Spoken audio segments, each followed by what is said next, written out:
தினமலர் நேயர்களுக்கு வணக்கம். வணக்கம். அடிச்ச கைப்புள்ளையே இப்படின்னா அப்படின்ற மாதிரி ஒரு காமெடி வரும். அதுபோல காங்கிரஸ்காரங்களுக்கு கோவம் வந்துருச்சு, பூமி தாங்குமா அப்படின்ற மாதிரி பயங்கரமா பில்டப் பண்ணிட்டு இருக்காங்க.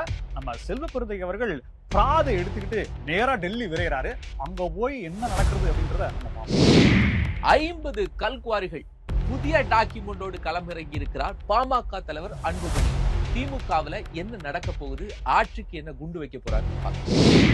போராடி 8% வாக்க வாங்கி ஒரு நிரந்தர சின்னத்தை வாங்குடா, அதுக்கு போட்டியா அதே மாதிரி அதே கலர்ல லைட்டா சேஞ்ச் பண்ணி கருப்பு புள்ளி மட்டும் வச்சு கரும்பு விவசாயி புதுசா ஒரு சின்னத்துல ஒரு கட்சி தமிழ்நாட்டை நீக்க போகுதாம். அப்போ நாம் தமிழர் கட்சி என்னங்க அப்படின்ற மாதிரி கேட்டிருக்காங்க. விவரங்களை பார்க்கலாம். கஷ்டப்பட்டு ராஜ்யசபா எம்பி ஆக்கி டெல்லிக்கு அனுப்புனா 2026 தேர்தல்ல நீங்க யாருக்கு வேணாலும் ஓட்டு போடுங்க அப்படின்னு ஒரு முக்கிய தலைவர் சொல்லி இருக்கிறார். என்ன சொல்லி இருக்கிறாரு, திமுகக்கு என்ன அட்வைஸ் பண்ண போறாரு பாப்போம். எல்லாரும் போடுற மாதிரி ஒரு அவதூறு வழக்க போட்டேன், அதுக்கு போய் குறுக்கு விசாரணை நேர் விசாரணைன்னு சொல்லி சும்மா கோர்ட்டு கூப்பிடுறாங்க. பார்லிமெண்ட் வேற அங்க நடந்துட்டு இருக்குது, நான் அங்க போனா இங்க வரணும் அப்படின்ற மாதிரி ஒரு மாதிரியாக ஒரு ஜென் மனநிலைக்கு செல்ல போகிறாரா நாடாளுமன்ற உறுப்பினர் டி.ஆர். பாலு. காரணம், அண்ணாமலை அவர்களுடைய குறுக்கு விசாரணை கேட்கப்பட்ட கேள்விகள் 2 கப்பல் தான் வாங்கினேன் அப்படின்ற மாதிரி அவரே ஒத்துக்கிட்டு விவரங்களை பார்க்கலாம். நைனா நாகேந்திரன் ஏதோ சொல்ல போய் அது பெண் எம்பிக்கள்ல இருந்து பெண்ணியவாதிகள்லாம் மிகப்பெரிய அளவுல கண்டனங்களை தெரிவித்திருக்காங்க. ஒரு வழியா வருத்தம் தெரிவிச்சுட்டார் நைனா நாகேந்திரன். ஆனால் நைனா நாகேந்திரனுக்கு தாவேகாவிலிருந்து மிகப்பெரிய கண்டனத்தை சொல்லி இருக்கிறாரு நம்ம நாஞ்சில் சம்பத். என்ன அடிச்சிருக்கிறாரு இதை பத்தி தான் இன்னைக்கு நாம பார்க்க போறோம். இது சைட்லைட்ஸ்.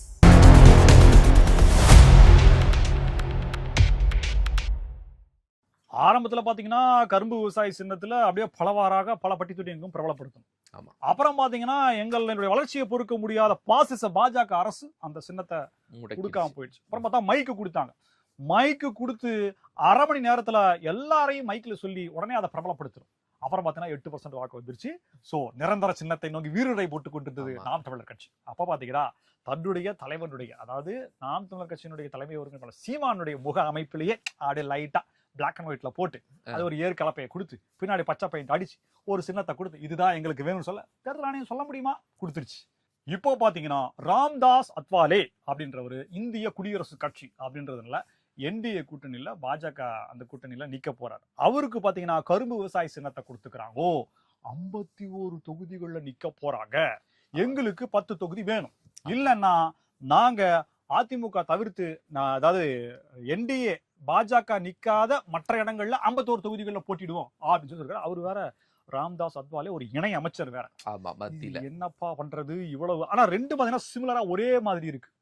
என்னையா இது மீச வச்சா இந்திரன், மீச வைக்கலாம் சந்திரன்ற மாதிரி இருக்குது சின்னம். இதை பிளாக் அண்ட் ஒயிட்ல பிரிண்ட் அவுட் கலர்ல பார்த்தாலாவது ஓரளவுக்கு வித்தியாசம் தெரியுது. பிளாக் அண்ட் ஒயிட்ல பாத்தீங்கன்னா என்னடா அடி 2 படங்களுக்கும் குறைந்தபட்சம் 6 வித்தியாசம் மாதிரி காட்டுறையாடி அப்படின்னு காமெடி பண்ணிடுவாங்க. ஏற்கனவே விசில் வந்த பிறகு எந்த சின்னம் கொடுத்தாலும் பெரிய நெருக்கடியில இருக்கக்கூடிய நாம் தமிழர் வாய்ஸுக்கு இப்ப அதே மாதிரியே இன்னொரு சின்னம் கொடுத்ததுனால எங்கயா நம்ம வைக்க போறோம், இந்த முறை கண்ணாடி போட்டுட்டு தான் போகணும், ஏன்னா நாம் தமிழருக்கு குத்த போய் வேற யாருக்கும் குத்திடக்கூடாதே அப்படிங்கிற ஒரு அச்சமும் இருக்கத்தானே செய்யும். ஆனா ஒண்ணு கிளியர் ஆயிருக்கு. நாம் தமிழர் கட்சி பாசிச பாஜகவோட பி டீமுங்க அப்படின்னு சொன்னாங்க பாத்தீங்களா, அது பிம்பிளிக்கு பிலாப்பி ஆகி போச்சு. ஏன் அப்படின்னா அதே தேர்தல் ஆணையம் தான் ஒரே மாதிரி சின்னம் கொடுத்துருக்குது. அப்போ இவங்க அவங்களோட பி டீம் இல்ல, அப்ப திமுகவோட பி டீம்னு சொல்றது அதுக்கு ஏதாவது கண்டென்ட் கிடைக்கிற வரைக்கும் அதை சொல்லிட்டு தான் இருப்பாங்க. சோ அதற்கான விமர்சனங்கள் வந்து கொண்டுதான் இருக்கு. அப்போ என்டிஏல அன்னைக்கு பலாப்பழம் சின்னத்துல போட்டியிட்ட பன்னீர்செல்வத்துக்கு வந்த நெருக்கடிகள் எல்லாம் தெரியாதா என்ன? இருந்தாலும் நாம் தமிழர் சீமான் 2026 ஒரு கலக்கத்தில் தான் இருக்கிறார். சமீபத்துல மக்கள் நீதி மய்யம் கட்சியினுடைய தலைவர் ராஜ்யசபா உறுப்பினர் கமலஹாசன் அவர்கள் ஒரு தனியார் கல்லூரியில பேச போயிருந்தார். மாணவர்களுக்கு அவர் பேசினா நாடாளுமன்றத்தில் எப்படி புரியுதோ புரியலையோ மாணவர்களுக்கு நல்லா புரிஞ்சு போச்சுன்னு நினைக்கிறேன். தேர்தல்ல யாருக்கு வாக்களிக்க வேண்டும், தேர்தல் குறித்து உங்களுக்கு தெரியுமா அப்படின்னு நிறைய புதிய கொஸ்டின்ஸ் எல்லாம் கேட்டிருக்காரு. அவர் பதில் சொன்னாலே பல பேருக்கு புரியாது. பட் கேள்விகளையே மாணவர்கள் மத்தியில நிறைய கேட்டிருக்காரு. அந்த கேட்ட கேள்வியில தேர்தல் யாருக்கு ஓட்டளிக்கணும், எல்லாருக்கும் ஓட்டுரிமை இருக்கிறதா அப்படின்னு சொல்லி ஃபைனலா ஒரு குண்டை போட்டிருக்காரு. நீங்க யாருக்கு வேணாலும் ஓட்டு அளித்துக் கொள்ளுங்கள் அப்படின்னு. உன்னை இந்த கூட்டணியில வச்சிருக்கிறதே உன்னால ஒரு 10 ஓட்டு கிடைக்கும் அப்படிங்கிறதுக்காகத்தான். நீ யாருக்கு வேணாலும் ஓட்டு போடுன்னு சொன்னேன்னு ஏற்கனவே விஜயால பல பிரச்சனைகளை சந்தித்து இருக்கக்கூடிய திமுக இந்த மாணவர்கள்ட்ட போய் நீனும் விசில ஊதிட்டு வந்துட்டேயா, அவங்க மாறி வேற யாருக்காவது விசில ஊதிடுவாங்களே அப்படின்னு ஒரு கலக்கத்தை ஏற்படுத்தி கொண்டு வந்திருக்கிறார். அட்லீஸ்ட் மாணவர்கிட்ட போயா தெளிவா பேசிட்டு வந்திருக்கலாம்ல கமலஹாசன் அப்படின்னு. விக்ரம் படத்தினுடைய வசூல நேர்மையாக கமல் அவர்களிடம் கொடுத்தது.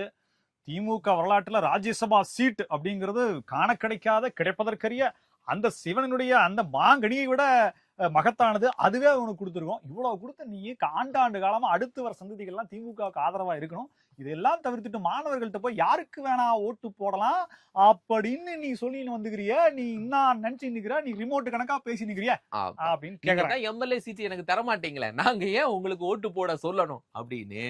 எனக்கு புரிஞ்சு பேசுறா என்ன, புரியாம பேசுறா என்ன, நீ எனக்கு எம்எல்ஏ சீட்டு தர மாட்டா, நான் இப்படிதான் பேசுவேன். இனி எல்லா ஸ்கூல்ல போய் இப்படிதான் பேசுவேன், எல்லா காலேஜ்ல போய் இப்படிதான் பேசுவேன், ஆனா அப்படிதான் செய்யறேன் அப்படின்னு மறைமுகமா கவுண்டர் கொடுத்திருக்காரு திமுகவுக்கு. 10 ஒரு 5-6 எம்பி சீட்டை கொடுத்து விடுங்க அப்படிங்கிற மாதிரி ஒரு 10 எம்எல்ஏ சீட்டையும் கொடுத்து விடுங்க. திமுக திராவிட மாடல் அரசு நம்மளுடைய எதிர்கால விடிவெள்ளி திமுக தலைவர் திராவிட மாடல் அரசுடைய தலைவர் மு.க. ஸ்டாலின் அவர்கள் 5000 ரூபாய் கொடுத்த போது கூட மக்கள் அந்த ஒரு நாள் தான் பேசினாங்க. ஆனா இந்த மாணிக்கம் தாக்கூர் அப்படிங்கிற பேரை கடந்த 1 மாதங்களாக தினமும் அப்படியே நித்தியம் அந்த என்னது சொல்ல தியானம் செய்வது போல சொல்லிக்கிட்டே இருக்கிறாங்க. அந்த அளவுக்கு ஒரு இதுனா ஒரு 7.5 இழுத்துக்கிட்டே இருக்கிறார். அதுவும் யாரு கூட, நம்ம கூட இருக்கிற சகவாசிகள் கூடவே. பாத்தீங்கன்னா ஏதோ மரியாதாமல முக்கியம், மானம்ல மரியாதையில அப்படின்னு சொல்லி ஒடுங்கி போன சொம்ப வச்சுட்டு அப்படியே கத்திக்கினே இருக்கிறார். இது காங்கிரஸ்காரங்களுக்கு எல்லாம் ஒரு மாதிரியா இருக்குது, திமுக எல்லாம் பயங்கரமா ஒரு மாதிரி இருக்கு. சோ இப்ப என்னன்னா பொறுத்தது போதும் பொங்கி இழு அப்படின்னு சொல்லி சொன்ன மாதிரி காங்கிரஸ்ல இருக்கக்கூடிய திமுக அணியினுடைய தலைவர் செல்வ பெருந்தகை, என்னங்க காங்கிரஸ்ல இருக்கக்கூடிய திமுக அணின்னு சொல்லிட்டீங்க, செல்வ பெருந்தகை பிராது பட்டியல் எடுத்துக்கிட்டு கூட வீடியோ ஆதாரங்கள் எடுத்துட்டு நேரடியா கிளம்பி போயிட்டாங்க. என்ன வீடியோ ஆதாரம்? எல்லாம் அவர் பேசுனது, மாணிக்கம் தாக்கூர் பேசுனது, ஜனநாயகத்தின் மாண்பை குலைக்கக்கூடிய திமுகவுக்கு எதிரான பேச்சுக்களை பேசி இருக்கிறார் ஐயா, உங்களுடைய சகோதரரை பற்றி என்னவெல்லாம் பேசி இருக்கிற பாருங்கள் ஐயா அப்படின்னு சொல்லி எவிடன்ஸ் காட்டுறதுக்காக எடுத்துட்டு போயிருக்காங்க. உள்ளாட்சியில 20% இழந்தாங்க, அமைச்சரவையில பங்கு தாங்க, அதிக இடங்கள்ல போட்டியிடுறோம், இதானங்க மாணிக்கம் தாக்கூர் சொன்னமா இல்லையா? மல்லிகார்ஜுன கார்கே என்ன சொன்னார், கூட்டணியை பத்தி நாங்க பேசிக்கிறோம், நீங்க கட்சியை வளர்க்கக்கூடிய வேலையை மட்டும் பாருங்கன்னு. யூரியா வாங்கினமா, தண்ணியில கரைச்சமா, கொண்டு போய் ஊத்துனமா, கட்சியை வளர்த்தமான்னு இருக்கணும். அதை விட்டு போட்டு நீங்க பாட்டுக்கு காங்கிரஸ் பத்தி பேசினே இருந்து திமுக பத்தி பேசிட்டே இருந்தீங்கன்னா என்னப்பா நீ சும்மா சும்மா சொல்லி. எனக்கு ஒரு சந்தேகம் ராம், இவர் போடக்கூடிய ட்விட் எல்லாம் எம்பி ராகுல் காந்தியோ மல்லிகார்ஜுன கார்கே பாப்பாங்களா பார்க்க மாட்டாங்களா? ஏன் பார்க்க மாட்டாங்க, என்னங்க பேச சொல்றதே அவங்க தான் சொல்றாங்க. அப்ப இவர் எங்க ஃபைல் எடுத்துட்டு பெங்களூருக்கு போயிருக்காரு? அவரு போவாரு, அவரு காங்கிரஸ் திமுக அணியின் தலைவர், திமுகவுக்கு சாதகமான வேலைகளை பார்க்கிறார். அங்கு போய் நல்லா நட்சத்திர விடுதியில தங்கிட்டு அப்புறம் போய் பார்த்துட்டு அப்பாயின்மெண்ட் வாங்கிட்டு ஐயா சார் கொடுத்துட்டீங்களா, கிளம்பு போய் கட்சி வேலையை பாருங்க, எலெக்ஷன் வரப்போது சொல்லுவாங்க, வெற்றி வெற்றி அப்படின்ட்டு வருவாரு. என்ன பேசுறோம்னு இவருக்கும் தெரியாது, அவங்க என்ன சொன்னாங்கன்றது அவங்களுக்கும் தெரியாது. இந்த பெங்களூருக்கு எதுக்கு போயிருக்காரு? போவாரு. ஆமா, மல்லிகார்ஜுன கார்கே பாக்குறதுக்கு. மல்லிகார்ஜுன கார்கே ராகுல் காந்தி பார்த்தா அவர் அப்பாயின்மெண்டே கொடுத்துருக்க மாட்டார்ல. இதுல இருந்தே தெரிஞ்சுக்கணும் இதுல என்ன ட்ராஜடி நடக்குது அப்படின்னு. ஏன்னா நேரா ராகுல் காந்தி பாத்தீங்கன்னா இந்த பிரச்சனை முடியும். மல்லிகார்ஜுன கார்கே பார்த்து அப்படியே சொன்னாவன் நான் பாத்துக்கிறேன் அப்படின்னு சொல்லிட்டு வாங்கிட்டு நீங்க போங்க நான் பாத்துக்கிறேன், நீங்க போங்க. எப்பா என்னப்பா ஃபைல தூக்கிட்டு இங்கேயே வந்துட்டாரு, கொஞ்சம் கம்மன் இருக்க கூடாதா, எலெக்ஷன் வரைக்கும் கம்மன் இருக்க கூடாதா அப்படின்ற மாதிரி சொல்லாங்க. இந்த தாவேகா வேற கூட்டணி இல்ல, தனித்து இருக்கணும்னு சொல்லிடுச்சு. காங்கிரஸ் நான் போயிருவேன், கதவு திறந்திருக்கிறது, ரிமோட்டை காணவில்லை அடிச்சுட்ட மாதிரி அவங்க பேசிட்டு இருக்காங்க. ஆனா இதுக்குள்ள என்னமோ ஒண்ணு நடந்திருக்கு. இதுக்கிடையில மணிசங்கர் ஐயர் இந்தியா கூட்டணியுடைய தலைவராக ஸ்டாலின் அவர்கள் தான் வர வேண்டும் அப்படின்னு கேரளால சின்ன திருத்தம், இந்தி கூட்டணி. ஆமா, அவர் சொல்லியிருக்காரு, அப்படி சொல்லியிருக்காரு, இதுக்கு அவர் தான் வரணும் அப்படின்னு அவர் சொல்லி இருக்கிறாரு. ஏன் தெரிந்தால் ஸ்டாலின் அங்க வரணும், ஸ்டாலின் ஓட்டு கேட்டு போனாலே அங்க சீட்டு வராது, நீங்க ஒட்டுமொத்தமா இந்தி கூட்டணியுடைய தலைவர் அவர் தான் வரணும்னு சொல்லியிருக்கீங்களே சார், உங்களுக்கு காங்கிரஸ் வளரணும்னு நினைக்கிறீங்களா, வளர வேண்டாம் நினைக்கிறீங்களா அப்படின்னு பல கேள்விகள் இருக்கு. சமீபத்துல திமுக ஒரு டெண்டர் போட்டாங்க, குவாரிகள் டெண்டர். கிட்டத்தட்ட 50 குவாரிகளுக்கான டெண்டரை தேர்தல் வரக்கூடிய நேரத்துல போட்டு விட்டாங்க. இது எப்பவும் யதார்த்தமா நடக்கிறது தானே அப்படின்னு பார்த்தா அங்கதான் இல்ல. தமிழக வரலாற்றிலேயே முதன்முறையாக, ஆமா, எப்படி 6560 கோடி ரூபாயை ஒரே நாள்ல செலவழிச்சாங்களோ 50 குவாரிகளுக்கான அனுமதியும் அப்படிங்கிறது இதுவரைக்கும் நடந்ததில்ல. எல்லாத்துக்குமே நாங்க தான் முதல், இதை முறியடிப்பதும் நாங்க தான் அப்படின்னு அவங்களே சொல்லியிருக்காங்க. இதுல என்னன்னா தமிழ்நாட்டுல கிட்டத்தட்ட ஒரு 2000 தான் அனுமதி பெற்றது இருக்கான். 1850ங்க. அனுமதி பெறாததான் 2000. 2000 கிட்டத்தட்ட 4000 நடக்குது. நீங்க அனுமதி பெற்றால் என்ன, பெறவில்லை என்றால் என்ன? ஊடகவியலாளர்கள் உங்க இடத்துக்கு வந்தாங்கன்னா நீங்க அவங்களை என்ன பண்ணுவீங்க? இதுக்கு சமீபத்துல ஒரு மன்னிப்பு திட்டத்தை ஒண்ணு கொண்டு வந்தாங்க. அது என்ன மன்னிப்பு மன்னிப்பு திட்டம் அப்படின்னா, நீங்க வந்து கல்குவாரியில இருந்து கல் எடுத்துறீங்க. ஆ. கல்லை எடுத்துட்டீங்கன்னா அனுமதிக்கப்பட்ட அளவை விட அதிகமா எடுத்துட்டீங்கன்னு வச்சுங்களேன், அது தெய்வ குத்தம். அப்படிங்கறதுனால அதுக்கு மன்னிப்பு அப்படின்றத ஒரு கொடுத்திருக்கோம். மன்னிப்பு திட்டம் அதிகமா எடுத்தா நீங்க மன்னிப்பு கேட்டு மன்னிப்பு திட்டம். அது என்னன்னா, இப்போ ஜனவரி 20 எனக்கு டேட் சரியா தெரியல, ஜிஓ 3 போட்டிருக்காங்க. என்ன அப்படின்னா, ஒரு டன்னுக்கு 25 ரூபா, அப்புறம் தண்டம் 50 ரூபா ஃபைன் அதிகமா எடுத்தீங்கன்னா. ஒரு டன்னுக்கு 25 ரூபா, அந்த 25 ரூபாய்க்கு தண்டம் 50 ரூபா, சோ 75 ரூபா. ஒரு டன்னுக்கு 75 ரூபா கட்டினா நீ புனிதராகி விடுவாய் அல்லவா, ஞானஸ்தானமே வேணாம் அல்லவா அப்படின்ற மாதிரி. நீங்க கேளுங்க, இப்ப இதை கேட்டு நீங்க ஆச்சரியப்படக்கூடாது. இது வந்து அனுமதி பெற்று கல்குவாரிகள்ல அளவுக்கு அதிகமா எடுத்தவங்களுக்கு. இதே அனுமதி பெறாம எடுத்திருக்காங்க பாத்தீங்களா, அவங்களுக்கு பாப விமோசனம் இருக்கு. இதே மாதிரி அவங்களுக்கு என்னன்னா 200 ரூபா. ஓகே, இப்ப 25 ரூபாயா, 25 ரூபாய் இன்னொரு 175 ரூபா சேர்த்து 200 ரூபாயா கொடுத்துருவாங்க. அனுமதியே பெற வேண்டாம். ஆமா, அனுமதி பெற வேண்டாம். நீ எடுத்துக்கோ, கல் எடுத்துக்கோ, 200 ரூபாய் எனக்கு கொடுத்துரு, போ கஞ்சி காய்ச்சி புடிச்சுக்க, பொழைச்சுக்க. அதுக்கு மேல இந்த ரிப்போர்ட்டர்ஸ் யாராருமே இங்கெல்லாம் இதெல்லாம் நடக்குது அப்படின்னு போனாங்கன்னா புடிச்சு பழனியாண்டிகிட்ட போய் நீ கேட்கல, போடணும்னு நினைச்சு நீ வேற ஏதாவது சின்னதா கடை வச்சிருப்பான், பொட்டி கடை, ஊசி பாசி பண்ணி வித்துட்டு அவன்கிட்ட போய் கேட்க வேண்டியதானே. போய் நேரம் அங்கதான் போவீங்களா அப்படின்னு. அது என்னன்னா, பாமக தலைவர் அன்புமணி தான் இதுக்கு ரொம்ப நெருக்கடி கொடுத்திருக்காரு. கஷ்டப்பட்டு இந்த டீடைல் சொன்னதெல்லாம் அவருதான். இது போக ஒரு குவாரிக்கு 5 லட்சம் ரூபாய் வசூல் பண்ணிருக்காங்களாம். 500 கோடி அளவுக்கு வசூல் பண்ண சொல்லி இந்த துறையினுடைய அமைச்சர் ரகுபதி அவர்கள் சொன்னதாகவும், ஆனா இவங்க 830, 850 வரைக்கும் போயிட்டாங்க. அந்த மீதி இருக்கிற 350 யாருக்கியா அப்படின்ற மாதிரி கேட்கற மாதிரி தெரியல. பெரிய குவாரிகள்லாம் தம்பி 5 லட்சம், 5 லட்சம் என்னன்னே, 5 லட்சத்தி ஒன்னா வாங்கினேன்னு சொல்லிட்டு அவங்களே கொண்டு கொடுத்துட்டாங்க. ஆனா சிறிய அளவிலையும் சரியான செயல்பாட்டுல இல்லாம முடங்கி கிடக்கக்கூடிய அந்த கல்குவாரிகளுடைய ஓனர்களும் கொடுக்க முடியல. மேக்சிமம் எல்லா வசூலையும் முடிச்சிட்டாங்க அப்படின்ற மாதிரி தான் கல்குவாரிகளுடைய தகவல். என்று கூகுள் மேப்பில் சைதாப்பேட்டை நீதிமன்றம் என்று கோடிக்கணக்கான மக்கள் தேடியதாக தகவல். காரணம் அண்ணாமலையின் குறுக்கு விசாரணை. யாரை செய்கிறார்? முன்னாள் மத்திய அமைச்சரும் திமுகவில் இருக்கக்கூடிய அப்பழுக்கற்ற கரங்களுக்கு சொந்தக்காரரும், சொந்த வீடு கூட இல்லாத, சொந்த வாகனம் கூட இல்லாத, அடுத்த மாதம் 2 கப்பல்கள் மட்டுமே உள்ள, 2 கப்பல்கள் மட்டும் வைத்திருக்கக்கூடிய TR பாலு என்கின்ற, மற்றும் மக்களுக்கு வீரன் என்கின்ற, அது அவருதான் தெரியல, உற்சாகமானத்தை வழங்கக்கூடிய ஆலைகளை நடத்தி கொண்டிருக்க குடிசை தொழிலாளி. அவருடைய மகன் தான் தொழில்துறை அமைச்சர். என்னன்னா குறுக்கு விசாரணை பண்ற. அந்த குறுக்கு விசாரணை எதுக்கு அப்படின்ற வழக்கு விசாரணை எல்லாம் உங்களுக்கே தெரியும்.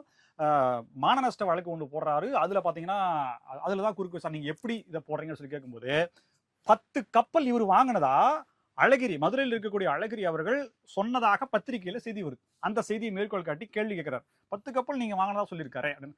அவரு சொன்னதெல்லாம் தப்பு இல்லைங்க, அது உண்மையும் இல்லைங்க அப்படின்னு சொன்னேன். அப்ப நீங்க கப்பல் வாங்கினது அப்படின்னு சொல்லிருக்கேன். 10 வாங்கல, நாங்க எவ்வளவோ பிளான் பண்ணோம், 5 வருஷத்துல குறைஞ்சபட்சம் ஒரு 50-60 வாங்கணும், மக்களுக்கு எல்லாம் சேவை பண்ணணும், இலவசமா எல்லாத்துக்கும் அனுப்பணும் அப்படின்னு சொல்லுவோம். கடைசியில பார்த்தா 2 தான் வாங்க முடியுது. ஏன்னா 2வது முறை கேபினெட்ல மன்மோகன் சிங் அனுமதிக்கவே இல்ல. முதல்ல நெடுஞ்சாலை மற்றும் கப்பல் துறை அமைச்சரா இருக்கும்போது ஏதோ 2 தான் வாங்க முடிஞ்சது. அந்த 2009 பேனல்ல அவர் அனுமதிக்கவில்லை. அதுக்கு என்ன காரணம்னு கேட்டிருக்காரு. காங்கிரஸ் திமுகவினுடைய இணைப்பு பாலம், அது என்ன, நட்பின் ஆழம். அதே போலதான் சேது சமுத்திரத்தையும் ஆழப்படுத்தணும்னு சொல்லலாம். 18 மீட்டர் ஆழப்படுத்தணுமா, ஆழப்படுத்தினாதான் அந்த கப்பல் போகுமா.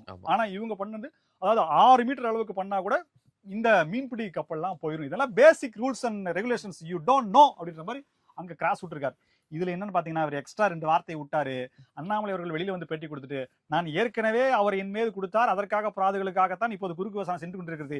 இப்போது இவர் அதிகப்படியாக பேசிவிட்டார், இதற்காக நான் என்னுடைய சட்டக்குழுவை ஆலோசித்து நாளை 2 வழக்குகள் போடுகிறேன் ஐயா அப்படின்னு சொல்றேன். ஐயோ ஏங்க, உங்களுக்கு எவ்வளவு ட்ரைனிங் கொடுத்து அனுப்பிச்சேன், ஏங்க அப்படி பண்றீங்க? சும்மா போய் அவகிட்டயே அப்படின்ற மாதிரி. டிஆர் பாலு சொன்ன விஷயம் தான். எந்த கேள்வி கேட்டாலும் தெரியாது எனக்கு இல்ல, தெரியாது. உங்க பேரு டிஆர் பாலுவா? தெரியாது. தெரியாதா? ஆமா நான் தான் அப்படின்ற மாதிரி அவர் ஏதோ மழுப்பிருக்காரு. இதுல வேற பாத்தீங்கன்னா, நாடாளுமன்றத்துக்கு செல்லும் அவசர அலுவல் காரணமாக 2:15 மணிக்கு ஆகாய மார்க்கமாக ஊர்தி செல்ல இருப்பதால் அவசரமாக அடியனை விடுப்பில் அனுப்புமாறு கேட்டுக்கொள்ளுங்க. நீங்க நீதிமன்றத்துல கேட்டிருக்கீங்க. யாருக்கு கார்ல போவீங்க? அதுவும் தெரியாது. ஏதோ ஒரு கார் வந்து நீங்க அந்த கார்ல நான் ஏறி போயிருவேன். விமானம் தான் கேட்கல. கொஸ்டின் யாருக்கு விமானத்துல போவீங்கன்னு. பாருங்களேன், 2 கப்பல் வாங்கியிருக்காங்க. அது கப்பல்னா என்ன, மீன்பிடி கப்பலா? மீன்பிடி கப்பல்ன்ற மாதிரி தான் சொல்லியிருக்காங்க. உள்ளபடியே அது என்னன்றது தெரியல. அது என்ன மேக்கு, எவ்வளவு மைலேஜ் அப்படிங்கறதெல்லாம் இதுக்கப்புறம் தான் தெரியும்.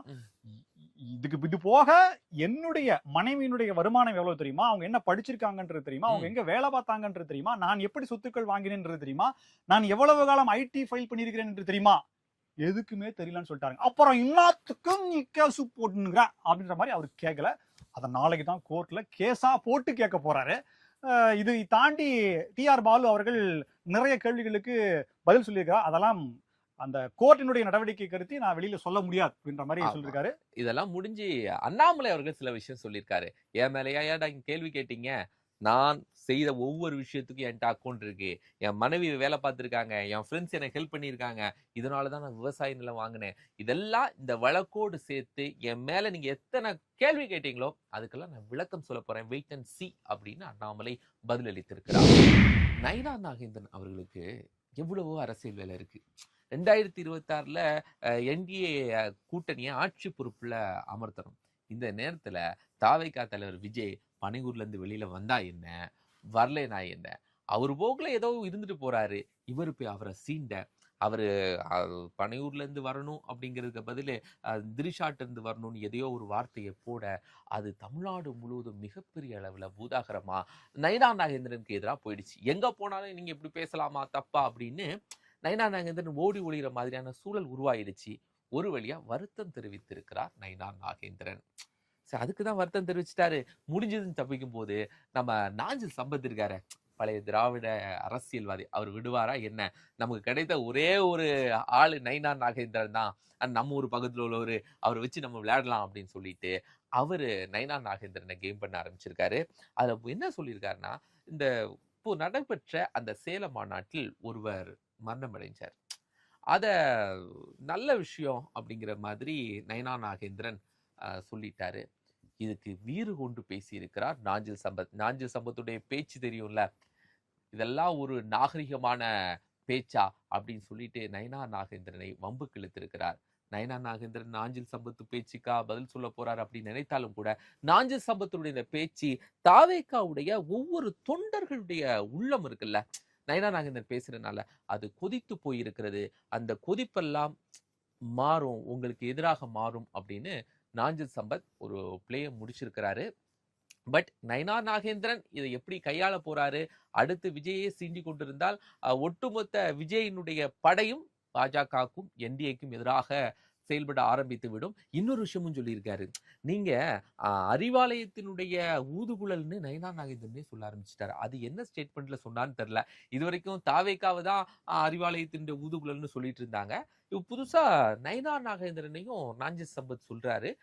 என்ன குழு அவருக்கு கிடைச்சிருக்குன்னு தெரியல. நயினா நாகேந்திரன் மீது வைக்கப்பட்ட இந்த அவர் உதிர்த்த இந்த கருத்துக்கள் மூலியமா கட்சிகளை இருக்கிறவங்கள கூட இது இப்படி சொல்லியிருக்க கூடாது, ஏன் அமமுக பொதுச்செயலாளர் கூட இருந்தாலும் சொல்லியிருக்க கூடாது, சகோதரிகளோடு பிறந்திருந்தால் இந்த வார்த்தை வந்திருக்காது அப்படின்ற மாதிரியான ஒரு கண்ணியமான ஒரு கருத்தையும் அவர் தெரிவிச்சிருந்தாரு. இருந்தாலும் இப்போது நயினா நாகேந்திரன் இதற்காக வருத்தம் தெரிவித்திருக்கிறார். அதை தாண்டி இது போன்ற விஷயங்களை கவனம் செலுத்தாமல் பாஜக மற்றும் என்டிஏ கூட்டணி, அதிமுக கூட்டணி என்டிஏ வெற்றிக்காக பாடுபடணும் சொல்லி முன்னாள் பாஜக தலைவர் அண்ணாமலை அவர்கள் கோடிட்டு காட்டியிருக்கிறார். இதே போல பல புதிய தகவல்களோடு மீண்டும் உங்களை சந்திக்கிறோம். இது சைலைட்ஸ். நன்றி, வணக்கம்.